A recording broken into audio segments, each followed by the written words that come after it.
Doctor Baba Saheb Ambedkar open university.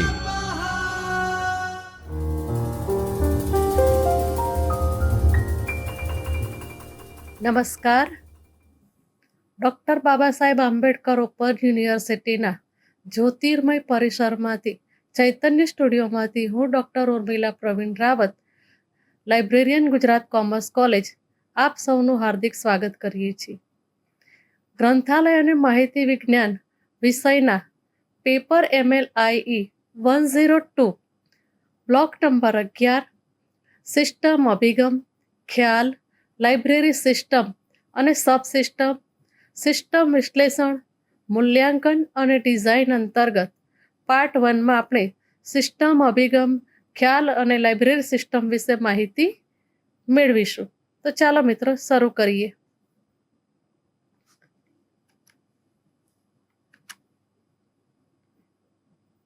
સૌ પ્રથમ આ વિભાગમાં આપણે શું ડિસ્કસ કરીશું? તો સિસ્ટમ અભિગમની ઉત્પત્તિ કઈ રીતના થઈ, સિસ્ટમ અભિગમની વ્યાખ્યા, તેનું મહત્વ, સિસ્ટમ અભિગમના ફાયદા, એના ગેરફાયદા, સિસ્ટમ અભિગમના પ્રકાર અને સિસ્ટમ તરીકે લાઇબ્રેરી શું છે અને સિસ્ટમ વિશ્લેષણ કઈ રીતના કરી શકાય તે વિશે આપણે માહિતી મેળવીશું. તો ચાલે. System is a set of related things that work together toward one goal or exist together to create a complete entity. અર્થાત સામાન્ય હેતુની પરિપૂર્તિ માટે જુદી જુદી વસ્તુઓના વિચાર, મુદ્દાઓને સાથે લાવવામાં આવેલ સમગ્ર ભાગ છે જે દેખી રીતે એકબીજાથી સ્વતંત્ર છે અને એકબીજા પર નિર્ભર પણ હોઈ શકે છે. ટૂંકમાં સિસ્ટમ એટલે સામાન્ય હેતુની પરિપૂર્તિ માટે અને એકબીજા પર નિર્ભર પણ હોઈ શકે છે. આમ સિસ્ટમ એ સામાન્ય હેતુની પરિપૂર્તિ માટે જુદી જુદી વસ્તુઓના, વિચારોના કે મુદ્દાઓને સાથે લાવવામાં આવેલ એક સમગ્ર ભાગ છે જે એકબીજાથી સ્વતંત્ર પણ હોઈ શકે છે અને એકબીજા પર નિર્ભર પણ હોઈ શકે છે. ટૂંકમાં મિત્રો એ કહેવાનો મતલબ એવો છે કે સિસ્ટમમાં કોઈ પણ રીતે જોડાયેલ તત્વો સિસ્ટમનો એક ભાગ બને છે, પરંતુ તેને પેટા સિસ્ટમ કહી શકાય નહીં. અહીં મિત્રો એ નોંધવું જરૂરી છે કે કોઈ પણ સિસ્ટમ મોટી સિસ્ટમનો એક ભાગ હોઈ શકે છે અને પોતે પણ એક સિસ્ટમ અથવા પેટા સિસ્ટમથી બનેલું હોઈ શકે છે. ટૂંકમાં સિસ્ટમ એક સંસ્થા છે જે તેની કાર્યપ્રણાલીને આધારે તેના મુખ્ય ઘટકના ભાગોમાં ઘટાડો કરી બીજો ઘટક ભાગ બનાવી શકાય છે.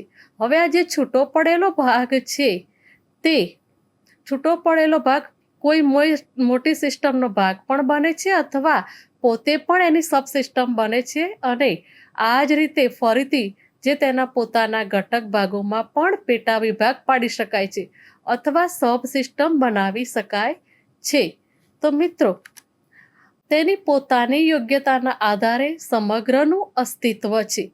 બીજું, તે સમગ્રના ભાગોનો સમાવેશ કરે છે. ત્યારબાદ અન્ય શાખાઓ સિવાય સમગ્ર અસ્તિત્વમાં છે. ચોથું જોઈએ તો દરેક સમગ્ર બીજાને પ્રભાવિત કરે છે અને બદલામાં પોતે પણ પ્રભાવિત થાય છે. પાંચમું જોઈએ તો સમગ્રના ભાગો માત્ર આંતર સંબંધિત નથી, પરંતુ તેઓ એકસાથે ક્રિયા પ્રતિક્રિયા પણ કરે છે અને પ્રક્રિયામાં સ્વવિકસિત કાર્ય પણ બનાવે છે. ટૂંકમાં સમગ્રના ભાગો માત્ર આંતર સંબંધિત નથી, પરંતુ તેઓ એક સાથે ક્રિયા પ્રક્રિયા કરે છે અને સ્વવિકસિત કાર્ય પણ બનાવે છે. આ ભાગો પોતાને પેટર્નવાળા સંબંધમાં જોડે છે જ્યારે સમગ્ર અસ્તિત્વમાં છે અને અસ્તિત્વમાં રાખે છે. તો મિત્રો હવે આપણે જોઈશું સિસ્ટમ અભિગમની ઉત્પત્તિ. તો સિસ્ટમ અભિગમની ઉત્પત્તિ કઈ રીતના થઈ? તો સિસ્ટમ અભિગમ શબ્દ મૂળભૂત રીતે ગ્રીક શબ્દ સિસ્ટેમામાંથી ઉદ્ભવેલો છે, જેનો અર્થ થાય છે કોઈ પણ સમૂહના ઘટકો વચ્ચેનું વ્યવસ્થિત સંબંધ. અર્થાત એક સિસ્ટમ પરિપ્રેક્ષ્યમાં આપણે જ્યારે વિચારીએ તો તે ક્રિયાશીલ ઘટકોનો વ્યવસ્થિત સમૂહ છે જે એક યોજના અનુસાર એકબીજાને જોડે છે અને વિશિષ્ટ લક્ષ્ય પ્રાપ્ત કરવા માટે રચાયેલ છે. અહીં બર્ટ્રાન્ડ ફ્લાય સિસ્ટમને વ્યાખ્યાત કરતા જણાવે છે કે તે ક્રિયા પ્રતિક્રિયા તત્વો પર અભ્યાસ કરતો એક સમૂહ છે. તો સિસ્ટમની વિભાવનાને વિસ્તૃત રીતે આપણે જોઈએ તો એનાટેલ રિપોર્ટ શું કહે છે? તે કહે છે કે તે તત્વોના એકમોમાં કંઈક સમાવિષ્ટ, ટૂંકમાં મર્યાદિત અથવા અનંત સમૂહ છે. બીજી વાત કરીએ તો કેટલાક સમૂહ વચ્ચે સંબંધો સ્પષ્ટ હોય છે, જેનાથી સિસ્ટમના ઇતિહાસ અથવા તેના વર્તણૂકના તત્વોના કેટલાક સંબંધોમાં ઘટાડા શક્ય છે અથવા કેટલાક સંબંધો આ ઘટાડાને કારણે ઉદ્ભવે છે. હવે મિત્રો, સિસ્ટમ અભિગમની વ્યાખ્યા જોઈએ તો સિસ્ટમ અભિગમ શબ્દ ઘણી બધી શાખાઓમાં મૂળભૂત એનો ધરાવે છે કે આ સિસ્ટમ શબ્દ અનેક શાખાઓમાં કે ડિસિપ્લિનમાં અસ્તિત્વ છે, પરંતુ ઓક્સફર્ડ અંગ્રેજી શબ્દકોશ આ વ્યાખ્યાનો એક સમૃદ્ધ સ્ત્રોત દર્શાવે છે અને જેના અનુસાર તે એક જૂથ અથવા સંબંધિત અથવા સંકળાયેલ વસ્તુઓનો સમૂહ છે જે એકતા અથવા જટિલ સમગ્ર તરીકે માનવામાં આવે છે. ઉદાહરણ તરીકે આપણે અહીંયા એક સમગ્ર હેલ્થકેર સિસ્ટમનું વર્ણન કરીએ તો કોઈ હોસ્પિટલ સિસ્ટમની અહીંયા વાત કરવામાં આવી છે તો કે આખી એક હેલ્થકેર સિસ્ટમ છે.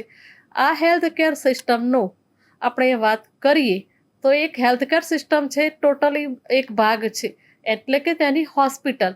હવે આ હોસ્પિટલમાંથી એક નાનો ભાગ છૂટો પાડીએ તો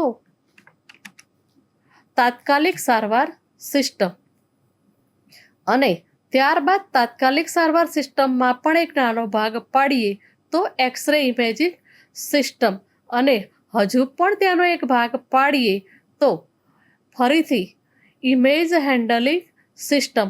હવે આ ઇમેજ હેન્ડલિંગ સિસ્ટમમાં પણ ફરીથી આપણે ભાગ પાડીએ તો એક નાનો ટુકડો બનશે, તે છે એક્સરે ઇમેજિંગ હેન્ડલિંગ સિસ્ટમ.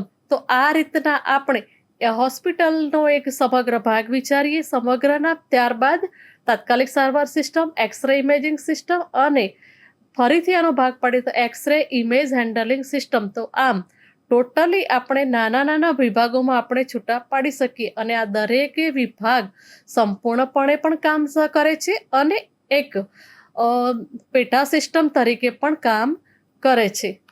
હવે મિત્રો, સિસ્ટમ અભિગમ જોયા બાદ આપણને એક ખ્યાલ થાય કે આ શું છે. તો સિસ્ટમ અભિગમ એ જટિલ સમસ્યાઓને સમજવા અને ઉકેલવાની સર્વગ્રાહી અને આંતરશાખાકીય રીત છે. તે વિશ્વને એકબીજા સાથે જોડાયેલા અને પરસ્પર નિર્ભર તત્વો તરીકે જુએ છો. તો અહીં આપણે એક વસ્તુ એકબીજા સાથે આંતર સંબંધિત છે. કોઈ એક સિસ્ટમમાં જો ખોટ થાય તો એ સમગ્ર સિસ્ટમને અસર કરે છે. ટૂંકમાં સિસ્ટમ અભિગમ એ શ્રેષ્ઠ સેવા પ્રદાન કરતી સિસ્ટમ ડિઝાઇન અને અમલીકરણને નિર્ધારિત કરવાનો એક કોન્સેપ્ટ છે. એટલે જ્યારે કોઈ સેવાઓના વિતરણને આકાર આપતી વખતે આપણે જે તે વસ્તુના એના કાર્યક્ષમતા, એના જોખમોને પણ પહેલેથી જોઈ અને આગળ કામ વધારવું જોઈએ. હવે આપણે મિત્રો સિસ્ટમ અભિગમ એનું મહત્વ શું છે તો તે જોઈએ તો પહેલું છે વિશ્વસનીયતા. વિશ્વસનીયતા એ સિસ્ટમ અભિગમ સૂચનાઓ અને નિયમોને અનુસરે છે જે આર્થિક રીતે અને બૌદ્ધિક નિર્ણયોમાં વિશ્વસનીયતા લાવે છે. બીજો પોઈન્ટ છે સમગ્ર દ્રષ્ટિકોણ, એટલે કે વિવિધ ઘટકો અને સંબંધોને એક સાથે જોવાને કારણે આ અભિગમ સંસ્થાના તમામ પાસાને એક જ દ્રષ્ટિકોણમાં જોઈ શકે છે. ત્રીજો પોઈન્ટ છે સંકટ અને સમસ્યાનું નિરાકરણ. તો સિસ્ટમ અભિગમથી સંજ્ઞાનો અને પરિસ્થિતિઓનું આપણને ઊંડાણથી વિશ્લેષણ કરી શકાય છે, જે સંકટ અને સમસ્યાઓને ઝડપથી ઓળખવામાં, હલ કરવામાં આપણને મદદરૂપ થાય છે. ચોથો પોઈન્ટ છે સુધારણા અને કાર્યક્ષમતા. પદ્ધતિ સંગ્રહ અભિગમથી આપણે જ્યારે જોઈએ તો કાર્ય પ્રવાહમાં અયોગ્યતાઓ અને બોટલનેક્સ અહીંયા આપણે શોધી શકીએ છીએ અને જેનાથી આપણી કામગીરી સુધારો કરવામાં મદદરૂપ થાય છે. પાંચમો પોઈન્ટ છે લક્ષ્યને અનુરૂપતા. તો મિત્રો અહીંયા જોઈએ તો સિસ્ટમ અભિગમ તમામ કાર્યને સ્પષ્ટ લક્ષ્ય તરફ દોરી જવામાં આપણને માર્ગદર્શન આપે છે, જેથી આપણે જે ટીમોમાં કાર્ય કરીએ છીએ અથવા જે ટીમોના ભાગ બનીએ છીએ ત્યાં સંકલન અને સહયોગની વિભાવના વધે છે. છઠ્ઠો મુદ્દો છે ડેટાનું સંચાલન, એટલે કે આપણે જે ડેટા સાથે કાર્ય કરીએ છીએ તે ડેટા અને માહિતીના વિવિધ સ્ત્રોત વચ્ચેથી સંકલન પ્રણાલી બનાવવાથી ડેટાને આપણે વધુ મજબૂત અને અસરકારક રીતે વ્યવસ્થિત ગોઠવી શકીએ છીએ અને આપણે ગમે ત્યારે આપણો ઉપયોગ હોય ત્યારે એને ઉપયોગમાં પણ લઈ શકીએ છીએ. ત્યારબાદનો મુદ્દો છે લાંબા ગાળાના ઉકેલ, એટલે કે સિસ્ટમ અભિગમ વધુ લાંબા ગાળાના ઉકેલો તરફ આપણું ધ્યાન કેન્દ્રિત કરે છે અને અવારનવારની આપણને જે સમસ્યાઓ નડે છે તેના નિરાકરણ કરતાં વધુ જટિલ અને વ્યાપક આપણને ઉકેલ આપે છે. ત્યારબાદનો પોઈન્ટ છે નવીનતા. તો નવીનતા એટલે શું? તો અહીં આપણે જે કાર્ય કરીએ છીએ ત્યાં સિસ્ટમ અભિગમથી નવીનતાને પ્રોત્સાહન મળે છે અને જેનાથી ઉત્પાદન અને સેવાઓમાં સુધારો થાય છે. હવે મિત્રો આપણે જોઈએ તો સિસ્ટમ અભિગમના ફાયદા શું છે? Advantages of system approach. તો ફર્સ્ટ જોઈએ તો system approach helps to identify the suitability of the resource material to achieve the specific goal. અર્થાત આપણે સંસ્થાના જે સ્પેસિફિક ગોલ ડિસાઇડ કર્યા છે તે ગોલને સુટેબલ થવામાં એટલે કે સંલગ્ન થવામાં આપણને મદદ કરે છે. ત્યારબાદ બીજો પોઈન્ટ છે ટેકનોલોજીકલ એડવાન્સ. તો technological advance could be use to provide integration of machines, media and people for attending defining goal. એટલે કે સંસ્થાના ગોલ માટે આપણને ટેકનોલોજીકલ એડવાન્સમાં હેલ્પ મળે છે. ત્યારબાદ ત્રીજો પોઈન્ટ છે it helps to assess resources needs, their sources and facility in relation to quantities, time and other factor. Fourth one is it permits an orderly introduction of components demonstrated to be required for system success in terms of student learning. Fifth one છે it avoids rigidly in plan of actions. એટલે આપણે જે કાર્ય કરીએ છીએ તે એને rigid રીતે જોડાઈ ન રહેતા કન્ટિન્યુઅસ ઇવોલ્યુશન સિસ્ટમમાં આપણે કઈ રીતના કાર્ય કરીએ તે રીતનું ચેન્જ કરવાની આપણને સગવડ આપે છે. મિત્રો ફાયદા જોયા પછી આપણને થાય કે તેના ડિસએડવાન્ટેજીસ શું હશે, તો તે જોઈએ તો first one is complexity in understanding and modelling system. Second one is resistance to organisational change. Third one is dependence on large amount of accurate data. અર્થાત અહીંયા જ્યારે આપણે સિસ્ટમ એપ્રોચથી કામ કરતા હોઈએ ત્યારે સંસ્થામાં જે વિશાળ પ્રકારનો ડેટા છે એના ઉપર આપણે નિર્ભર રહેવું પડે છે. Fourth one is possibility of incomplete system. Then fifth one is high time and resource requirement. એટલે કે આપણે સંસ્થાને ખૂબ મોટા પ્રકારના રિસોર્સિસની જરૂરિયાત છે. And last one is lack of specific solution four individual problem. તો મિત્રો આના ડિસએડવાન્ટેજ છે એ આપણે ધ્યાનમાં રાખવું જોઈએ. હવે આપણે ચર્ચા કરીશું કે સિસ્ટમ એપ્રોચના પ્રકાર કેટલા છે. તો અહીં આપણે જોઈએ તો first one is open and close system. તો આપણે જ્યારે કોઈ પણ પ્રણાલી સાથે કાર્ય કરતા હોઈએ ત્યારે એ પ્રણાલી મુક્ત પણ હોઈ શકે અને ક્લોઝ પણ હોઈ શકે. Second one is physical and conceptual system. Third one is simple and complex system. Then fourth one is specialize system theory. And આ થિયરીમાં પણ general system theory and complex adaptive system theory, તો આ થિયરીના આ પ્રકારોને આપણે વિગતવાર અભ્યાસ કરીશું. તો પહેલું છે અહીંયા ઓપન વર્સિસ ક્લોઝ સિસ્ટમ. તો it interacts with environment and exchange matter, energy and information.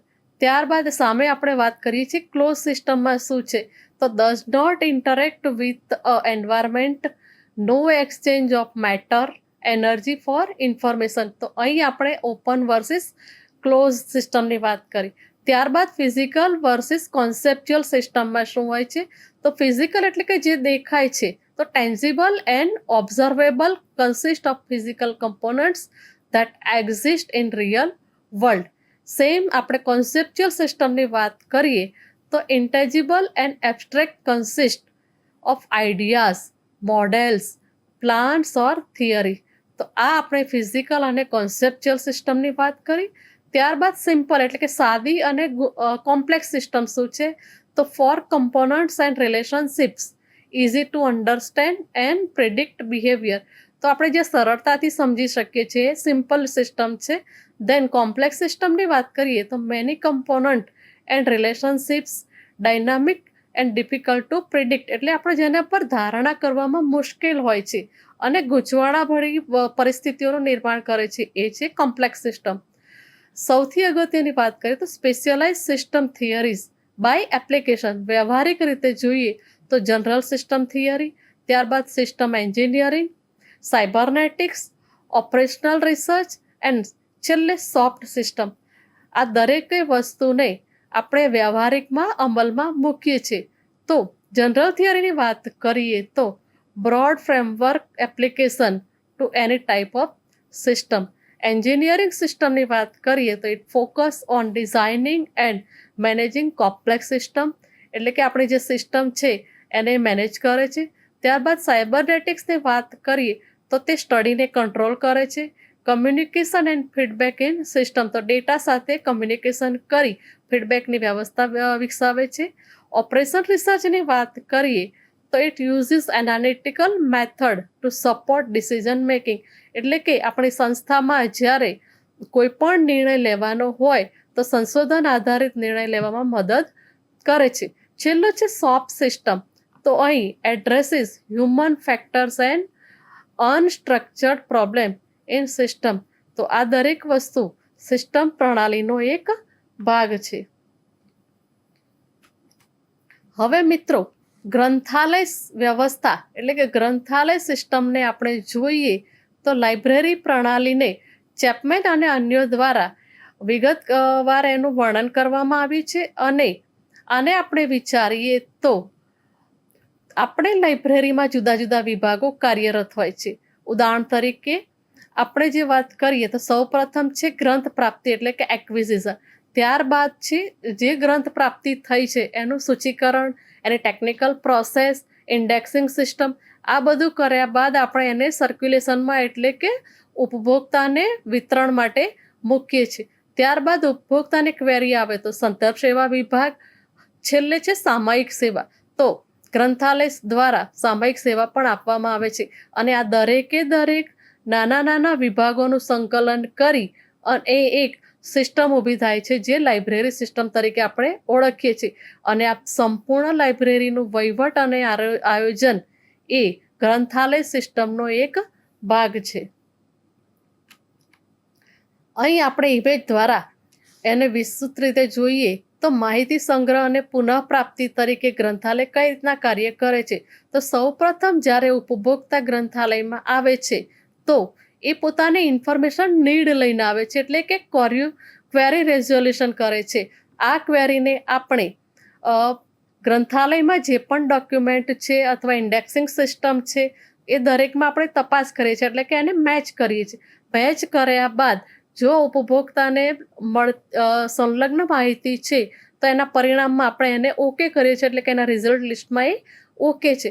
જો નથી તો એને આપણે રિવર્ટ કરીએ છીએ, તો એને ફરીથી એને શોધ ચલાવીએ છીએ. અને જો ઉપભોક્તાને માહિતી પડી રહે છે તો એના ફીડબેકમાં એનો ઉપભોક્તા સંતોષને આપણે જોઈ શકીએ છીએ. હવે મિત્રો વાત કરીએ તો સિસ્ટમ એનાલિસિસ અને ડિઝાઇન એટલે કે સિસ્ટમ વિશ્લેષણ શું છે. મિત્રો, સિસ્ટમ વિશ્લેષણ શું છે તે જોઈએ. કામગીરી મૂલ્યાંકનના માપદંડના આધારે કોઈ સંસ્થાના એકમ કે ભાગમાં વધારો અથવા ઘટાડો કરી અને દરેક ભાગ સાથે એક સમગ્ર એકમમાં સાંકળી અને એકમના એક યુનિટ તરીકે કાર્ય કરવાની પદ્ધતિને અથવા આ પદ્ધતિનું પરીક્ષણ કરવાની જટિલ ઔપચારિક પ્રક્રિયા તરીકે એમને વ્યાખ્યાયિત કરે છે. તો મિત્રો, આ વિભાગમાં આપણે સિસ્ટમ શું છે તેની વ્યાખ્યા, તેના ફાયદા, ગેરફાયદા અને સિસ્ટમ મૂલ્યાંકન અને વિશ્લેષણ શું છે તેની પ્રારંભિક માહિતી મેળવી. આભાર મિત્રો. स्वाध्यायः परः